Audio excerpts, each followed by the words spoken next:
కాసేపు ఈ దేశ రాజకీయాలు, అంతర్రాజకీయాల గురించి, అలాగే రాష్ట్రంలో జరుగుతున్న కాంట్రవర్సీల గురించి కాకుండా బొమ్మల గురించి మాట్లాడుకుందాం. దొంగ మీరు అనుకుంటున్న బొమ్మల గురించి కాదు, సినిమా బొమ్మల గురించి. మళ్ళీ అగైన్ సినిమాలో బొమ్మల గురించి కాదు, సినిమా బొమ్మల గురించి మాట్లాడుకుందాం. పండగ బొమ్మల గురించి మాట్లాడుకుందాం. సో 4 బొమ్మలు వస్తున్నాయి మన సైడ్ నుంచి. సో పక్క సైడ్ నుంచి ఒక బొమ్మ వస్తుంది. సో మొత్తం 5 బొమ్మలు. ఈ 5 బొమ్మల పరిస్థితి ఏంటి, సో ఈ దేనికి వెయిటేజ్ ఉండొచ్చు పండక్కి అనేది మాట్లాడుకుందాం. So let's start. Hello all, welcome to our channel. నా పేరు మహేష్ చంద్ర. కొత్తగా మన ఛానల్ చూస్తుంటే సబ్స్క్రైబ్ చేసుకోండి. ఈ వీడియోలో ఇలాంటివే కాకుండా ఇంకొంచెం కాంట్రవర్షియల్ టాపిక్లు కూడా నడుస్తూ ఉంటే కాసేపు స్కిప్ చేసి పండగ బొమ్మల గురించి మాట్లాడుకుంటాం అనమాట. సో ఈ 5 పండగ బొమ్మల్లో so one of the biggest బొమ్మ, చాలా పెద్ద బొమ్మ, డైనోసర్ బొమ్మ. So Indian biggest superstar బొమ్మ. పండగ ప్రభాస్ అన్న పండగ రాజాసాబ్ గురించి మాట్లాడుకుందాం. ఎందుకంటే సో 9వ తారీఖు అదే రిలీజ్ అవ్వబోతుంది. దాంతో పాటు ఇంకొక తమిళ్ బొమ్మ కూడా ఒకటి రిలీజ్ అవ్వబోతుంది. దాని గురించి నెక్స్ట్ మాట్లాడుకుందాం. ఫస్ట్ దీని గురించి మాట్లాడుకుందాం. సో ఈ బొమ్మ, సో మన అన్న చెప్పినట్టు సో సీనియర్సే. సో వాళ్ళకి ఇచ్చే రెస్పెక్ట్ వాళ్ళకి ఇవ్వాల్సిందే. అలాగే చిరంజీవి గారి బొమ్మ వస్తుంది, దాని గురించి మాట్లాడుకుందాం. ఓకేనా. దాని తర్వాత ఇంకో 2 చిన్న బొమ్మలు ఉన్నాయి, వాటి గురించి కూడా మాట్లాడుకుందాం. ఫస్ట్ అన్న గురించి మాట్లాడేసుకుంటే మనశ్శాంతిగా ఉంటుంది మనకి.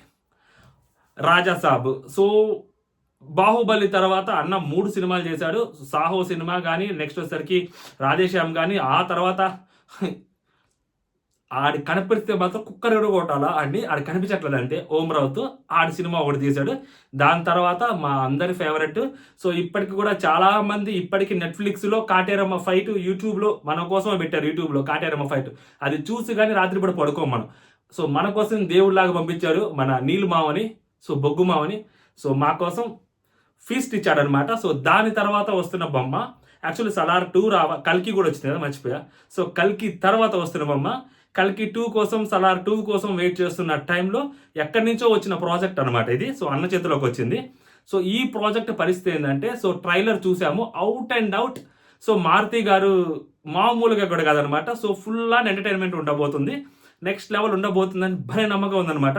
ఎందుకంటే అన్న చాలా ఈజీగా కనిపిస్తారు. హైలైట్ ఏంటంటే సంక్రాంతి బొమ్మలకి ఏ బొమ్మ కావాలో అనేది చాలా క్లియర్గా అర్థం చేసుకున్నారనమాట. పండగ సినిమాలాగే ఉండాలి. సో మరీ టూ మచ్ హెవీ లోడెడ్ సినిమాలు కానీ, లేకుంటే too much thriller, psycho thriller కానీ, లేకుంటే ఇంకేదైనా నాలెడ్జ్ సినిమాలు కానీ, మైండ్ గేమ్ సినిమాలు కానీ, ఇలాంటి పొలిటికల్ సినిమాలు కానీ, ఇలాంటి 99.99% వర్కౌట్ అవ్వవు అని చెప్పి తెలిసేసుకున్నారు. సో ప్యూర్గా సో సంక్రాంతికి వస్తున్న అలాంటి సినిమాలే కావాలి అని చెప్పి క్లియర్గా అర్థమైంది. అంతకుముందు బంగారు రాజు, అంతకుముందు వచ్చేసరికి సోగ్గాడే చిన్న నాయన, సో ఇలాంటివి ఆల్రెడీ ప్రూవ్డ్ అనమాట. సో అగైన్ అందుకని చెప్పి ఈ సంక్రాంతికి ప్రొడ్యూసర్లు ఎవరు రిస్క్ చేయట్లేదు, అందరు అయ్యే బొమ్మలు ఎత్తుకొస్తున్నారు. సో దాంట్లో వన్ ఆఫ్ ద బిగ్గెస్ట్ బొమ్మ రాజాసాబ్. ఎందుకంటే నార్త్ సైడ్ కూడా మన హవా చాలా గట్టిగా ఉంటుంది. అన్న గురించి తెలిసిందే కదా, ఏదైనా ఫస్ట్ డే 100 కోట్ల నుంచి మొదలు పెడతారు. ముందు 100 కోట్ల బొమ్మ, దాని తర్వాత ఏదైనా. సో అది హిట్ అయితే ఇంకా 1000-1500 కోట్లు, లేదంటే ఆ 400-500 కోట్లతో ఆగిపోద్ది. బట్ డే 1 మాత్రం 100 కోట్ల కలెక్షన్ పక్కా ఉండాల్సింది, లేకుంటే మనకు అస్సలు సెట్ కాదు బేసిక్. సో అలాంటి బొమ్మ పడుతుంది అనమాట. సో 99% ట్రైలర్ చూసుకున్నా, టెక్నికల్ వాల్యూస్ చూసుకున్నా, సో ఆ హ్యూమర్ చూసుకున్నా, అందులో సంజయ్ దత్ గారు కూడా ఉన్నారు. సో అన్న అవుట్ ఆఫ్ ద బాక్స్ వచ్చి అన్న మళ్ళీ కామెడీ చేస్తున్నాడు, మామూలు కూడా కదా. ఎందుకంటే ఆ బాక్స్ ఆఫీస్ కోసం ఆ బాడీ డిజైన్ చేసింది ఫైట్స్, మాస్, యాక్షన్ కోసం డిజైన్ చేసి పడింది అనమాట. సో లవ్ స్టోరీలు అన్నీ అయిపోయినాయి. ఇప్పుడు అలాంటి బాక్స్ ఆఫీస్ బాడీ తోటి సో కామెడీ చేపిస్తున్నాడు మారుతి గారు. హోప్ వర్కౌట్ అవుతుందని, వర్కౌట్ అయిందని కూడా టాక్ నడుస్తుంది. సో వర్కౌట్ అవ్వాలని కూడా మనస్ఫూర్తిగా కోరుకుంటున్నాం. ఎందుకంటే 3 సినిమాలకి ఇబ్బంది పడ్డాం, తర్వాత 2 సినిమాలకి కాలర్ ఎగరేసాం, ఇప్పుడు ఈ సినిమాకి కాలర్తో పాటు ప్యాంటు కూడా ఎగరేస్తాం. మామూలుగా ఉండదన్నమాట. అందులో నైజాము, సో చిరంజీవి గారి మెగా ఫ్యామిలీ తర్వాత ఆ రేంజ్లో నైజాంలో ఎవరైనా కొడతారా గట్టిగా అంటే సో నైజాం సైడు ప్రభాస్ అన్న. ఇంకా ఈస్ట్ గోదావరి, వెస్ట్ గోదావరి ఇవి మనం చెప్పాలా, ప్రత్యేకంగా చెప్పాల్సిన అవసరం లేదు, అవన్నీ ఆయన అడ్డాలు. సో కాబట్టి చూద్దాం ఏం జరగబోతుంది అనేది. ఓకేనా, అందరి గురించి చెప్తా, కంగారు పడబాకండి. ఇది ప్రభాస్ అన్న గురించి. సో హిట్ అవ్వాలని కోరుకుంటున్నాను. మీ ఒపీనియన్ మీరు కామెంట్ చేయండి. అండ్ నెక్స్ట్ బొమ్మ సో జననాయకను, సో భగవంత్ కేసరి రీమేక్ అంటున్నారు, మరి వాళ్ళు ఎవరు చెప్పట్లేదు. సో అనిల్ రావిపూర్ కూడా కన్ఫర్మ్ చేయలేదు, అటుపక్క టీం నుంచి కూడా పెద్ద కన్ఫర్మేషన్ లేదు. బట్ విజయ్ గారి సినిమా, ఇళయ దళపతి విజయ్ గారి సినిమా లాస్ట్ సినిమా అని చెప్పి దీన్ని ప్రమోట్ చేస్తున్నారు.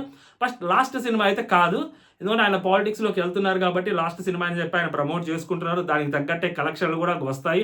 ఎందుకంటే ఆయన దానికి తగ్గట్టు ఆయన రెమ్యూనరేషన్ కూడా మామూలు రెమ్యూనరేషన్ దగ్గర 270 కోట్లు రెమ్యూనరేషన్ అంటే ఆయనకి. ప్రభాస్ అన్న కంటే డబల్ రెమ్యూనరేషన్ అయింది, మామూలు కూడా కాదు. ప్రభాస్ అన్న దగ్గర నుంచి 100 నుంచి 120 కోట్లు తీసుకొని ఉంటాడేమో, ఆయన 270 కోట్లు తీసుకున్నాడంట. టు బీ ప్రిసైజ్ తెలియదు కానీ సో అట్లా 270 కోట్లు అంట. దాని అమ్మ జీతం డబ్బులా చిల్లర పెంకులా. సో అలాంటి వెయిటేజ్ ఉన్న హీరో, ఎందుకంటే లైక్ నేషనల్ వైడ్ మార్కెట్ ఉంది and like out side market కూడా ఉంది. సో ఆయనకి సో తెలుగులో ఎలా సినిమా పిచ్చోళ్ళు ఉంటారు, తమిళ్లో కూడా అలాగే సినిమా పిచ్చోళ్ళు ఉంటారు. తమిళ యాక్టర్స్ని తెలుగులో ఆరాధించి సినిమా పిచ్చోళ్ళు కూడా ఉంటారు. మళ్ళీ అంటారు లైక్ రజనీకాంత్ గారిని, కమల్ హాసన్ గారిని, సూర్య గారిని, కార్తీక్ గారిని, అలాగే ఇళయ దళపతి విజయ్ గారిని అభిమానించే వాళ్ళు కూడా ఉంటారు. సో కాబట్టి సో ఇళయ దళపతి విజయ్ గారు వస్తున్నారు. And that Bhagavanth Kesari remake అని చెప్తున్నారు కానీ ఫస్ట్ హాఫ్ వరకే భగవంత్ కేసర్ రీమేక్ లాగా కనిపిస్తుంది.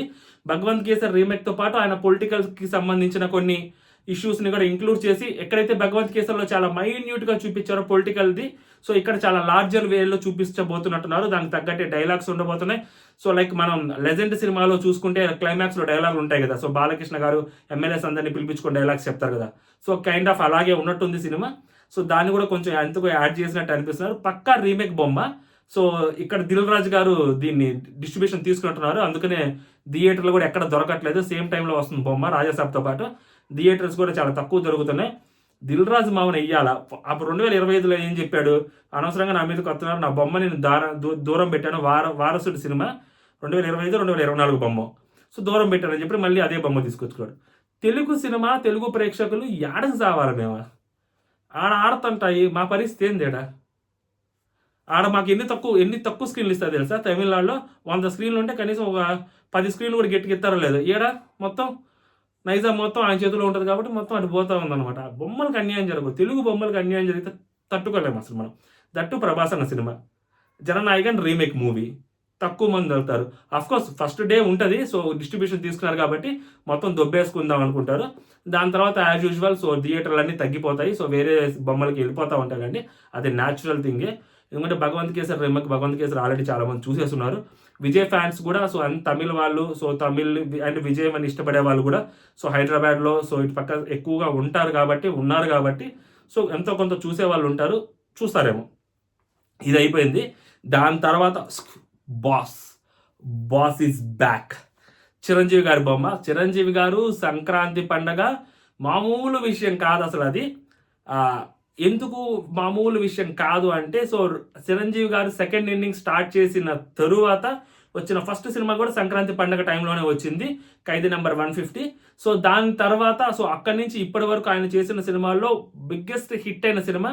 సో ఇప్పటి వరకు సో చిరంజీవి గారు సెకండ్ ఇన్నింగ్ స్టార్ట్ చేసిన తర్వాత ద బెటర్ సినిమా ఏదైనా చెప్పుకోవచ్చు అంటే వాల్తేరు వీరయ్య. సో రవితేజ గారితో వచ్చిన సినిమా అదొక్కటి ద బెస్ట్ సినిమా. సో మిగతా సినిమాలన్నీ చిరంజీవి గారి రేంజ్కి తగ్గ సినిమాలు అయితే కాదు, చాలా గట్టిగా చెప్తున్నాను. సో ఎక్కడో సంవేర్, ఎందుకంటే చిరంజీవి గారు అంటే ఇష్టం ఉన్నా లేకపోయినా సినిమా అభిమానులు ప్రతి ఒక్కరూ చిరంజీవిని అభిమానిస్తారు. చిరంజీవి అభిమానులు కాకుండా సో సినిమా అభిమానులు అందరూ కూడా చిరంజీవి అభిమానుల కిందకే కన్సిడర్ చేసుకుంటారు. ఎందుకంటే చిరంజీవి గారి సినిమా వస్తే చూడాలి అని అనుకోనోడు ఎవడు, ఇర్రెస్పెక్టివ్ ఆఫ్ ఫ్యాన్, ప్రతి ఒక్కరు చూడాలని అనుకుంటాడు, ప్రతి ఒక్కరు ఎంజాయ్ చేయాలనుకుంటాడు. బయటకు వచ్చిన తర్వాత వాళ్ళ ఫ్యాన్ వాళ్ళు చేసుకుంటా ఉంటారు అనుకోండి చిరంజీవికి అగెనెస్ట్గా. బట్ చిరంజీవి బొమ్మ వస్తే ముసుగు వేసుకొని పోయి కూడా చూస్తుంటారు వేరే ఫ్యాన్స్, ఆబ్వియస్లీ చూస్తారు కూడా. అది ఎప్పటి నుంచో ఉన్న ఆచారం. అలాగే చిరంజీవి ఫ్యాన్స్ కూడా వేరే వాళ్ళ హీరోలు, ఇవన్నీ తప్పవు ఇవన్నీ బేసిక్గా. బట్ చిరంజీవి గారు దానికి ఏంటంటే సో మాస్ ఇమేజ్ ఉన్న హీరో, ఓకేనా. సో అలాంటి ఇమేజ్ ఉన్న హీరో సినిమాలు ఎలా ఉన్నాయంటే ఎక్కడో తగ్గిపోతున్నాయి. సో ఆయన స్థాయిని ఆయనే తగ్గించుకొని సినిమాలు తీస్తున్నాడేమో అనిపించింది. లైక్ బోలా శంకర్.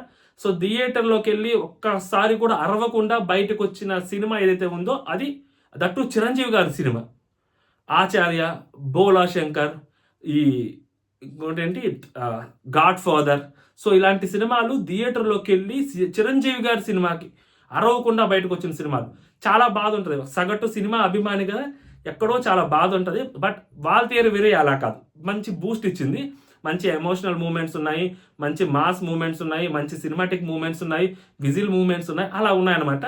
సో దాని తర్వాత సంక్రాంతికి వస్తున్నాం తోటి సీనియర్ హీరో అయిన వెంకటేష్ గారిని 300 కోట్ల క్లబ్లోకి తీసుకెళ్లి కూర్చోబెట్టారు మన అనిల్ రావిపూడి గారు. సో అనిల్ రావిపూడి గారి సినిమాలకి మనం ప్రత్యేకమైన ఫ్యాన్ కాకపోయినా కూడా సో పండగకు వస్తాయి, పండగకు తగ్గట్టు కరెక్ట్ సినిమా తీసుకొస్తాడు, పండగలో కొట్టుకొని వెళ్ళిపోతాడు. So that was the beautiful strategy.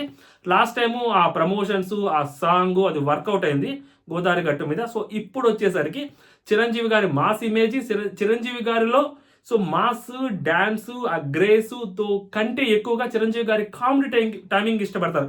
Like Chantabbai అవ్వచ్చు, గరానా మగుడు అవ్వచ్చు, గ్యాంగ్ లీడర్ అవ్వచ్చు, ఎంత సీరియస్ సిచ్యువేషన్స్లో అయినా కూడా సో చిరంజీవి గారు కామెడీ చేయగలుగుతారు. అంత పెద్ద సినిమాలో కూడా, లైక్ ఠాగూర్ సినిమాలో కూడా అంత రిజర్వ్డ్ క్యారెక్టర్, స్టేబుల్గా ఉండే క్యారెక్టర్లో కూడా ఆయన లైట్గా కామెడీ చేశాడు. ఇంద్రా సినిమాలో కూడా ఫస్ట్ హాఫ్లో కామెడీ చేస్తారు చిరంజీవి గారు. నెక్స్ట్ వెయిటేజ్ పాత్ర ఉన్నా కూడా ఫ్లాష్ బ్యాక్లో అయినా కానీ చిరంజీవి గారు కామెడీ చేస్తారు. సో చిరంజీవి గారి కామెడీ టైం మామూలుగా ఉండదు, నెక్స్ట్ లెవెల్ ఉంటుంది. సో అలాంటి వింటేజ్ చిరంజీవి గారిని తీసుకురావాలని చెప్పి ట్రై చేస్తున్నారు చూసారు, అది నాకు చాలా బాధ అనిపిస్తుంది. అలాంటి చిరంజీవి గారు రారు. నేనేమంటానంటే కొత్త చిరంజీవి గారు కావాలి, సరికొత్త చిరంజీవి గారిని చూడాలనుకుంటున్నాం. వేరే చిరంజీవి గారు కావాలి, పాత చిరంజీవి గారు రావాలనుకున్న రారు. సో బలవంత పెడుతున్నారు వీళ్ళు రప్పించడానికి, చాలా కష్టం అది. కొత్త చిరంజీవి గారు కావాలి. లైక్ జైలర్లో ఉన్నా కానీ, లేకుంటే సర్కార్ సినిమాలో అమితాబ్ బచ్చన్ గారి పాత్ర ఉంటుందా, అలాంటి వెయిటేజ్ పాత్రలు లైక్ ఓదెలా తీస్తున్నారు కదా. సో ఆయన దసరా సినిమా డైరెక్టర్ తీస్తున్నాడు కదా, సో తీయబోతున్నాడు కదా. సో అలాంటి సినిమా కోసం ఈగర్లీ వెయిట్ చేస్తున్నాను అనమాట. అలాంటి సినిమా కావాలి చిరంజీవి గారి దగ్గర నుంచి, మంచి action movie, so next level action కావాలి చిరంజీవి గారి దగ్గర నుంచి. దానికోసం ఎదురు చూస్తా ఉన్నాము. సో దీంట్లో యాక్షన్ ప్లస్ ఎంటర్టైన్మెంట్ ఉంటుంది. ఆబ్వియస్లీ ఫ్యామిలీ మ్యాన్గా చిరంజీవి గారు మళ్ళీ బ్యాక్ వచ్చి కొంచెం కామెడీ చేయటము, సో నయనతార గారితో అండ్ అనిల్ రావిపూడి గారి సెటరికల్ తెలిసిందే కదా. సో ఆ కామెడీ ఉంటుంది. బట్ ఏంటంటే క్రింజ్ అవ్వకూడదు. క్రింజ్ అవ్వకపోతే మాత్రం తిరుగులేదు, క్రింజ్ అయితే మాత్రం తట్టుకోలేను. సో చిరంజీవి గారి సినిమా కోసం ఈగర్లీ వెయిట్ చేస్తున్నాను. ఎందుకంటే బాస్కి హిట్ వస్తే ఇండస్ట్రీకి హిట్ వచ్చినట్టే లెక్క. ఎందుకంటే ఆయన మీద ఉండే గౌరవం అలాంటిది ఇండస్ట్రీలో. సో ఆ వ్యక్తికి హిట్ రావాలని చెప్పి మనస్ఫూర్తిగా కోరుకుంటున్నాం. చిరంజీవి గారి సినిమాలు చిన్నప్పుడు హాల్లో చూడలేకపోయాం కానీ, సో ఒక స్టేజ్ వచ్చిన తర్వాత మనం చూసే టైంకి సో చిరంజీవి గారి సినిమాలు ఆపేశారు. సో ఇప్పుడు చిరంజీవి గారి సినిమాలు చూడాలి అన్న ఇంట్రెస్ట్ని సో చిరంజీవి గారు కొంచెంగా తగ్గించేస్తున్నారు. ఈ బొమ్మ సో అలాంటిది కాకూడదు అని మనస్ఫూర్తిగా కోరుకుంటున్నాను. సో చిరంజీవి గారికి హిట్ రావాలి. ఆ తర్వాత నెక్స్ట్ బొమ్మ గుండె మీద చెయ్యేసుకొని టికెట్ కొనుక్కొని, అది ఎంత రేట్ అయినా కానీ గుండె మీద చెయ్యేసుకొని థియేటర్లోకి వెళ్ళి కూర్చోవచ్చు, ఆరామ్సే కూర్చోవచ్చు, గంటలు లోకొని బయటకు వచ్చేయచ్చు. అనగనగా ఒక రాజు మూవీ, సో నవీన్ పోలిశెట్టి గారిది. సో మన Sithara Nagavamsi garu producer. So last time Nagavamsi garu, so దానికి ముందు దాని తర్వాత సో ఏ బొమ్మలతో అయితే వచ్చారో ఆ బొమ్మలకి అంత వాల్యూ మా సినిమాలకి అంత వాల్యూ ఉండదేమో సంక్రాంతి పండుగ టైంలో అని తెలుసుకొని సో మంచి రూరల్ బ్యాక్ డ్రాప్ తోటి వస్తున్నారు.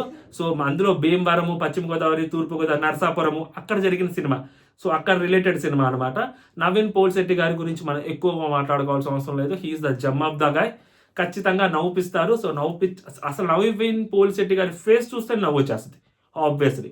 సో అలాంటి పర్సన్ కాబట్టి ఐ హోప్ నవీన్ పోలిశెట్టి గారు ఎంటర్టైన్ చేస్తారని. సో నేను ఈ వీడియో రికార్డ్ చేసేసరికి ట్రైలర్ వచ్చేసి ఉండొచ్చు. సో ఈరోజు ట్రైలర్ అని చెప్పారు, ట్రైలర్ కూడా వచ్చేసి ఉండొచ్చు. సో అయినా కూడా ట్రైలర్ చూడకపోయినా కూడా సినిమా చూడొచ్చు అనమాట. సో డెఫినెట్గా పండగ బొమ్మ మంచి నమ్మకం ఉందన్నమాట. ఎందుకంటే ఆయన టైమింగ్ కానీ, సో ఆయన డైలాగ్స్ కానీ, సో ఆయన బాడీ లాంగ్వేజ్ కానీ పర్ఫెక్ట్ సూట్ అవుతాయి. And as well as Meenakshi Chaudhary garu కూడా సో పక్కా తెలుగు అమ్మాయి లాగా ఉంటారు.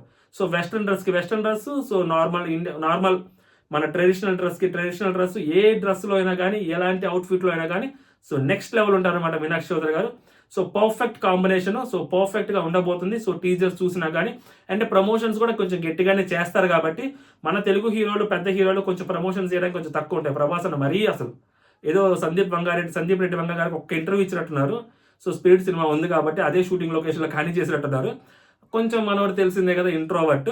చిరంజీవి గారి నుంచి ఎక్స్పెక్ట్ చేశాను కానీ, సో చిరంజీవి గారు కూడా కొంచెం తగ్గించినట్టున్నారు. ప్రీ రిలీజ్ ఈవెంట్ ఫంక్షన్లో ఒకటే చేస్తారనుకుంటాను. రవితేజ గారి సంగతి తెలిసిందే, ఒక ఇంటర్వ్యూ ఇస్తే చాలా గగనం. మర్చిపోయా రవితేజ గారి సంగతే మర్చిపోయా. అసలు రవితేజ గారి సంగతే మాట్లాడుకోవాలి, మర్చిపోయా. రవితేజ భక్త మహాశైలకు విజ్ఞప్తి. కిషోర్ తిరుమల గారు, నేను శైలజ సినిమా తీసిన కిషోర్ తిరుమల గారు, ఉన్నది ఒకటే జిందగీ తీసిన కిషోర్ తిరుమల గారు నుంచి వస్తున్న సినిమా భక్త మహాశయులకు విజ్ఞప్తి. సో రవితేజ గారి కెరియర్ చూసుకుంటే ఒకప్పుడు రవితేజ గారి సినిమాలు ఎలా ఉంటాయి, కల్ట్ క్లాసిక్లు ఉంటాయి. ఒకవేళ ఈవెన్ దో ఫ్లాప్, ఇండస్ట్రీ దగ్గర ఫ్లాప్ అయినా కూడా ఫ్లాప్ చేసినందుకు ఆడియన్స్ సిగ్గుపడేలాగుంటాయి సినిమాలు. ఆడియన్స్ని అమ్మ ఇట్లాంటి సినిమా ఫ్లాప్ చేశారా మీరు అని సిగ్గుపడాలి ఆడియన్స్. అలాంటి సినిమాలు ఫ్లాప్ చేశారు. దాంట్లో నా ఆటోగ్రాఫ్, స్వీట్ మెమరీస్ ఒకటి, నేను ఇంత అయితే కల్ట్ క్లాసిక్ ఇప్పటికీ కూడా. అలాంటి సినిమాలు ఫ్లాపులు చేశారు. దాని తర్వాత ఆయన ఇంకా మనం ఎలాంటి సినిమాలు తీసినా కానీ ఆడియన్స్ చూడట్లేదు, మనం ఇలాంటి సినిమాలు చేద్దామని చెప్పి మాస్ మహారాజ్ అనే ఒక ట్యాగ్ను అడ్డం పెట్టుకొని తీయకూడని రొట్ట సినిమాలని ఆయన తీస్తున్నాడు. మొత్తం రొట్ట సినిమాలు తీస్తున్నాడు. ఎక్కడ కూడా కాంప్రమైజ్ అవ్వట్లేదు. క్రాక్ ఒక్కటే కొంచెం గట్టిగా హిట్ అయింది. మజాకా ఎందుకు హిట్ అయిందో దానికి తెలియాలి. సో మనకి సంబంధం లేదు మజాకా గురించి. మజాకా కాదు, ధమాకా. సో ఎందుకు హిట్ అయిందో దానికే తెలియదు. డైరెక్టర్ ఇన్స్పైర్ అయ్యి మజాకా తీశాడు కానీ సో ధమాకా ఎందుకు హిట్ అయిందో తెలియదు. సో వరుసగా అన్ని ఫ్లాప్ సినిమాలు వస్తున్నాయి. మొన్న రీసెంట్గా వచ్చింది కూడా ఫ్లాప్ సినిమానే. సో చూడాలంటేనే బాధేస్తుంది. రవితేజ గారిని అలాంటి పొజిషన్లో చూడాలనుకోవట్లేదు. ఎందుకంటే ఇండస్ట్రీలోకి రావాలి అనుకునే వాళ్ళందరికీ, ఎంతో మందికి రవితేజ గారు కూడా one of the inspiration candidate. So అలాంటి రవితేజ గారు, చిరంజీవి గారు, రవితేజ గారు, నాని గారు, విజయ్ దేవరకొండ గారు, ఈ నలుగురు ఇన్స్పిరేషనల్ క్యాండిడేట్స్. సో ఇప్పుడు దాని తర్వాత నవీన్ పోల్శెట్టి గారు, సో నెక్స్ట్ వచ్చేసరికి మన డీజే టిల్లు, సో వీళ్ళందరూ inspirational candidates. So at present వీళ్ళు నలుగురు. సో దాంట్లో సీనియర్స్లో వచ్చేసరికి చిరంజీవి గారి తర్వాత రవితేజ గారి పేరే వచ్చింది. అలాంటి రవితేజ గారు సడన్గా కామెడీ లేదు, ఎంటర్టైన్మెంట్ లేదు, ఇది బలవంతంగా తీసుకొస్తున్నారు ఆయన కూడా కామెడీని. వింటేజ్ అనే ఒక క్లాసిక్ పదాన్ని అడ్డం పెట్టుకొని సావో కొడుతున్నారు జనాలు అందరూ. వింటేజ్ చిరంజీవి గారిని తీసుకొస్తాను, వింటేజ్ రవితేజ గారిని తీసుకొస్తాను, వింటేజ్ ప్రభాసన్నని తీసుకొస్తాను. మీరు తీసుకురావలేదురా బాబు, మీరు ఊరు తీసుకురాకండి. ఉన్న దాంట్లో కొత్తగా చూపించండి. ఇప్పుడు నాని గారిని దసరా సినిమాతో కొత్తగా చూపెట్టారు. అలా కొత్తగా చూపించారు. ఎందుకంటే కామెడీ చేయడానికి వేరే హీరోలు ఉన్నారు ఆల్రెడీ, కొత్తగా వస్తున్నారు కూడా. నవీన్ పోల్శెట్టి గారు లాంటి వాళ్ళు కొత్తగా వచ్చేసారు ఆల్రెడీ, వాళ్ళు చేస్తారు. మనం ఇంకొంచెం బెటర్ వేలా తీసుకురావాలి సినిమాలు అని అనిపిస్తా ఉంది.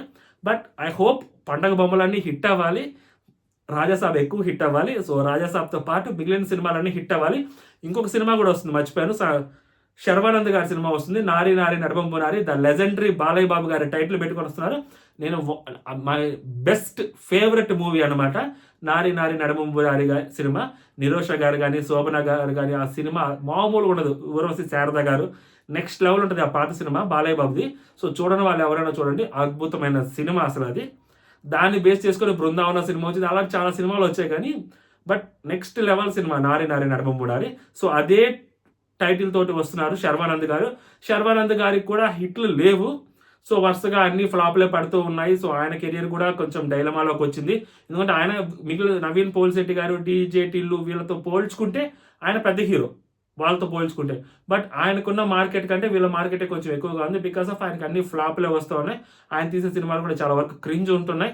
సో కొంచెం బెటర్ సినిమా తీస్తారని చెప్పి నమ్మకం ఉంది. ఎందుకంటే 2016లోనూ ఎప్పుడో ఒక సినిమా వచ్చింది. సో ఆ సినిమా నేషనల్ అవార్డు కూడా గెలుచుకుంది అనమాట. సో దాని తర్వాత సంక్రాంతికి వచ్చే సినిమాలు ఏమీ లేవు. ఆ టైంలో వచ్చినప్పుడు ఈయన వస్తే సంక్రాంతికి ఏంటంటే సో ఇండస్ట్రీలో రూమరు, ఈయన సినిమాకి వస్తే అందరి సినిమాలు హిట్ అవుతాయని చెప్పి నమ్మకం అనమాట. చూద్దాం ఏం జరగబోతుంది ఏంటనేది. సో ట్రైలర్లు చూస్తే ప్రామిసింగ్ ట్రైలర్ లాగే కనిపిస్తాను. అన్ని ట్రైలర్లు ప్రామిసింగ్ ట్రైలర్ లాగే కనిపిస్తున్నాయి. నేను చూడని ట్రైలర్ ఏదైతే ఉందో, సో నేను అనగనక ఒక రాజు చూడలేదు. సో అది అండ్ నారి ఈ రెండు చూడలేదు. మిగిలిన ట్రైలర్లు బాగానే ఉన్నాయి. చిరంజీవి గారి ట్రైలర్లో సో అనిల్ రావిపూడి గారి స్టైల్లో ఉంది. చిరంజీవి గారిని కూడా స్టైల్ కూడా ఇంక్లూడ్ చేసే ఉంది. చూద్దాం ఏం జరగబోతుంది అనేది. సో మీరు ఏ సినిమాకి వెళ్తారు అనేది కామెంట్ చేయండి. అందులో ప్రతి ఒక్క సినిమాకి వెళ్ళండి. పైరసీని ఎంకరేజ్ చేయొద్దు. సినిమా థియేటర్లోనే సినిమాలు చూద్దాం. రేట్లు అంటారా, ఇంకా తప్పదు. మనం సంక్రాంతి పండగకి మనం తప్పదు ఖర్చు పెట్టాలి ఇండస్ట్రీ కోసం, టీఎఫ్ఐ కోసం, సదరు టీఎఫ్ఐ ఆడియన్గా, సో తెలుగు సినిమా అభిమానిగా మనం ఖర్చు పెట్టాల్సింది డబ్బులు. ఎక్కడెక్కడో ఖర్చు పెట్టే బదులు సినిమాకే ఖర్చు పెడతాం 4 రూపాయలు. ఏమైంది చెప్పండి? మంచి థియేటర్స్లో మంచి ఎక్స్పీరియన్స్ పొందుదాం, మంచిగా సినిమాలు చూద్దాం. సో మీరు ఏ సినిమాకి వెళ్ళాలనుకుంటున్నారో కామెంట్ చేయండి. అందరూ మర్యాదగా 9వ తారీఖు రాజా సినిమాకి ఫస్ట్ వెళ్ళేసి రండి. సో దాని తర్వాత మళ్ళీ వేరే సినిమాకి వెళ్తారు. అంటే జై హింద్.